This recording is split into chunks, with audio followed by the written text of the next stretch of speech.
বিজ্ঞান ও প্রযুক্তিকে এগিয়ে নিতে কাজ করছে সরকার, তাই নতুন নতুন আবিষ্কার ও গবেষণার জন্য বাজেটে বরাদ্দ রাখা হয়েছে বলে জানিয়েছেন স্বাস্থ্য ও পরিবার কল্যাণ মন্ত্রী সরদার মোহাম্মদ সাখাওয়াত হোসেন। সকালে ঢাকা বিশ্ববিদ্যালয়ের সিনেট মিলনায়তনে আন্তর্জাতিক technology O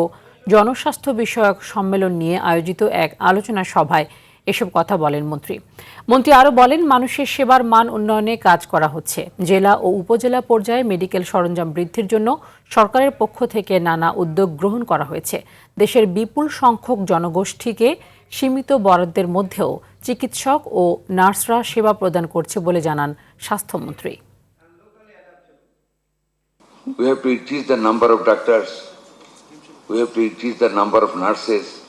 we have to increase the midwifery, caregivers, and over and above, you the scientists, you should come ahead to invent, to add the supply of equipment by your own invention